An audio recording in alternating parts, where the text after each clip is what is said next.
वाराणसी में उपदेशामृत से परमाराध्य संत सदगुरु महाराज का प्रवचन। शीर्षक है चटक चढ़ो नौ द्वार। बंदो गुरुपद कंज कृपा सिंधु नर रूप हरि महामोह तम पुंज जास वचन रवि करणी कर। धर्मानुरागिणी प्यारी जनता, भगवान श्री कृष्ण ने युधिष्ठिर से कहा कि जिस तरह मूल से खींच खींच कर सीख निकाल लेते हैं, उसी तरह जोगी आत्मा से शरीर को भिन्न करके देखते हैं, तब अपने से अपनी पहचान होती है।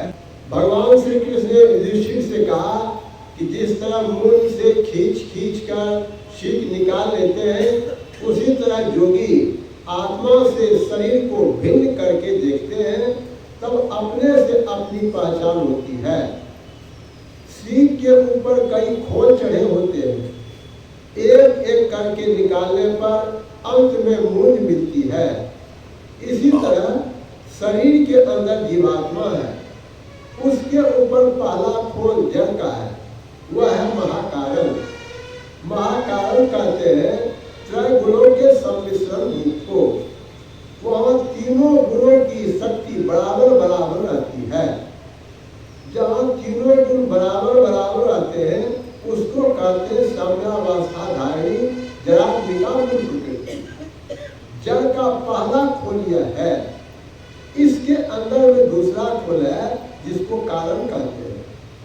महाकारण का कोई भाग जब परमात्मा की मौज से कंपित होता है, अर्थात महाकारण के जिस भाग में तीनों गुणों की सम अवस्था छूटती है, तब कुछ रचना होती है, वही कारण है।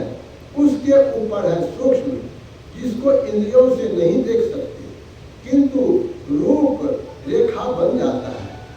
उसके ऊपर स्थूल शरीर है, जो हाड़ मांस चाम से बना है। इस प्रकार जीवात्मा के ऊपर चार जड़ शरीर है। इसके लिए संत कबीर साहब के वचन में घूंघट शब्द आया है। इन चारों को खोल दे तो फिर ईश्वर दर्शन में कोई रुकावट नहीं। इसी को नानक साहब दूसरी तरह से कहते हैं, घर माहे घर माही घर दिखाई दे, सो सतगुरु प्रभु सुजा। स्थूल में सूक्ष्म, सूक्ष्म में कारण और कारण में महाकारण व्यापक है। इसी को संत दाऊद दयाल जी ने कहा, धर्म है घर निर्मल राखे, पंचों धोवे काया कपड़ा। घर में घर को पवित्र रखो और पांचों काया रूप कपड़ा को धो डालो। स्थूल की पवित्रता बाहरी सोच और अंतःकरण की शुद्धता से होती है। स्थूल की लपेट सूक्ष्म पर से उतर गया, सूक्ष्म पवित्र हो गया। इसी प्रकार कारण और महाकारण के संबंध में समझिए। चेतन में शरीर तब धुल गया जब महाकारण उस पर से उतर गया। कहने का ढंग अलग अलग है, किंतु सब है एक तरह। जैसे कई बाजाओं के तारों को एक समान कस कर रखिए तो सबसे एक ही तरह की ध्वनि निकलेगी। मालूम होता है इन सब संतों ने एक ही तरह की आत्मोन्नति की थी और एक ही तरह की साधना की थी, केवल कहने का ढंग अलग अलग है। इस शरीर रूपी कपड़ों से, घूंघट से जो अपने को नहीं निकालता, वह घर में घर को नहीं देखता तथा वह ईश्वर को नहीं पा सकता। घमंडी बनकर संसार में मत रहो। यह शरीर पचरंगा, यह शरीर पचरंगा चोला है। पांचों तत्वों के पांच रंग हैं। पृथ्वी का रंग पीला, जल का रंग लाल, अग्नि का रंग काला, हवा का रंग हरा और आकाश रंग नीला है। इसके अंदर के शरीर भी प्रलय काल में नष्ट होने वाला है और बहुत बाधक है। इसके अंदर के शरीर भी प्रलय काल में नष्ट होने वाला है और बहुत बाधक है। जिस तरह फल खा लो और बीज रह गया तो उससे फिर गाछ जाता है, उससे स्थूल शरीर रूप गुदा तो नष्ट हो जाता है और बीज रूप सुषमादि सजा जाते हैं, तो फिर अस्थूल शरीर हो जाता है। घमंडी की सूरत फैली हुई होती है और नम्रता से रहने वाले की सूरत सिमटी है। मन के सारे संकल्पों को छोड़ दो तो शुद्ध मन में ज्ञान जलेगा। एक ऐसी वस्तु पर अपने को लगाओ जो बाहर में नहीं है और जिसे कभी देखा नहीं है, वह है शून्य। उपनिषद का अनुनियम है जो यत्न से युक्ति पूर्वक दृष्टिधारों को गुरु के बताए हुए अनुकूल रखता है, यानी ऐसा रखता है कि दोनों दृष्टियों की नोक मिलकर एक हो जाती है, तब बिंदु उदय होता है। यह केवल समझाने और कहने की बात नहीं है, अभ्यास करके देखने की बात है। जिस तरह से हाइड्रोजन और ऑक्सीजन के मिलाने से पानी हो जाता है, उसी तरह दोनों दृष्टियों की धारों को मिलाओ, देख लोगे कि अनुरूप नियम है। जो प्रयोग कर लेता है वह देख लेता है। उसकी साधना करो, अवश्य होगा। आशा से मत डोलो, निराशा गिराती है, आशा ऊपर चढ़ाती है। होने जो काम भी निराश होने से नहीं होता है, कहने से कठिन काम भी आशा से धीरे धीरे करते करते पूरा होता है। यह योग की युक्ति है, प्रयोग करो, पाओ। अपने अंदर में जैसे से प्रवेश करता है वैसे वैसे अंतर्नाद सुनता है और शब्द के साथ उसके उद्गम स्थान तक पहुंच जाता है, परमात्मा को प्राप्त कर लेता है। इसी तरह नानक देव जी ने भी कहा, पंच शब्द धुनकार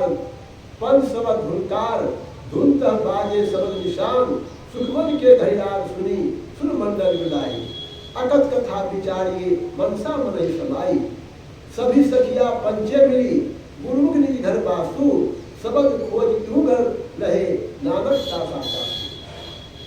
नानक साहब के दर्जे के जितने संत हुए सभी को पंच शब्द धुनकार धुन मिले। जिनको ये सब मिलते हैं उनका परमात्मा घर में वासा होता है। संध्यावदया जी घर में घर पवित्र रखने के लिए कहते हैं। पवित्र कैसे होगा?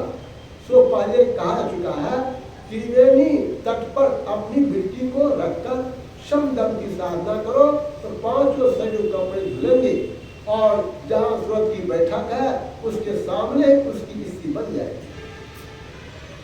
वह ईश्वरी आकर्षण से उधर को खींच जाएगा, सूरत सन्मुख जगेगी और वह पकड़ा जाएगा।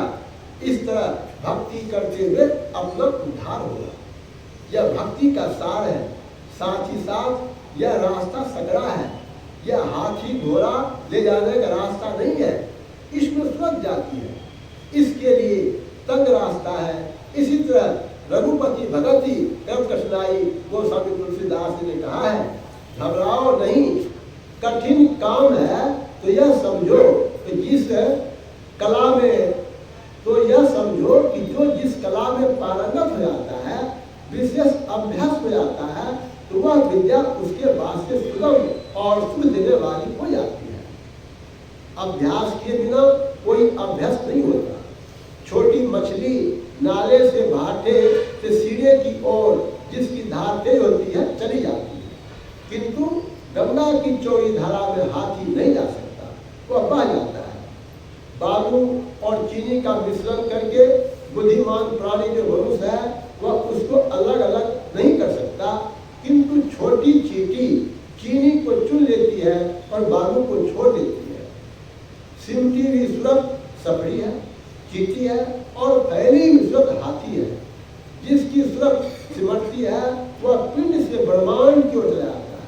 वह जागृत, स्वप्न और सुप्ति अवस्था में नहीं रहता, तुरीय अवस्था में रहता है। वह संसार के ख्यालों से ऊपर उठा हुआ होता है, इसीलिए वह बाहर संसार से सोया हुआ है लेकिन अंदर में जगा हुआ है। गोस्वामी तुलसीदास ने कहा है, मोह निशासन सो बनिहारा, देखिए सपन अनेक प्रकारा, यही जगह जाओ मिली जा रही जोगी, परमारथी प्रपंच योग। वह अपने अंदर सारे विश्व को देखता है, वह सारे विश्व को अपने अंदर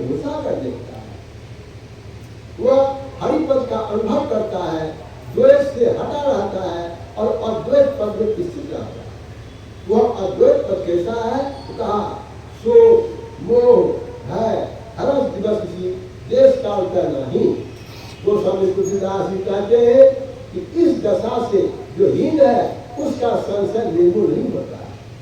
यह कुछ भक्ति है। हाँ, कुछ मोटी बात भी है, जप करो, कीर्तन करो, किंतु जब तक कोई यहाँ नहीं आता, देश काल से परे नहीं हो जाता, तब तक भक्ति समाप्त नहीं होती। यह अंतर साधना के विषय की बात है। अभ्यासी शून्य में आरूढ़ रहता है, जहाँ एक शून्य से दूसरे शून्य में जाता है। ऐसे द्वार पर चढ़ो जिससे अंधकार के आकाश से प्रकाश के आकाश में जा सके। इसी के लिए राधा स्वामी साहब कहते हैं, सखीरी क्यों देर लगाई, चटक चढ़ो द्वार, मन और दृष्टि को 10वें द्वार पर स्थिर करके रखो। स्थिर रखना ही चलना है। बैठे रास्ता काटा, चलते न बाट न पाई, हर कुछ रहनी गहनी की बाता, बैठा रे चला फिर जाता। कहे तो तात्पर्य है ऐसा, 10 पंथी मोहित चढ़ी बैठा। इस नगरी में अंधकार समाया हुआ है, इसलिए भूल भ्रम हर बार होते रहते हैं। अपने अंदर की ज्योति की खोज करो, अपने अंदर अंदर चलो। चलने के लिए जो जहाँ बैठा रहता है पहले वही चलता है।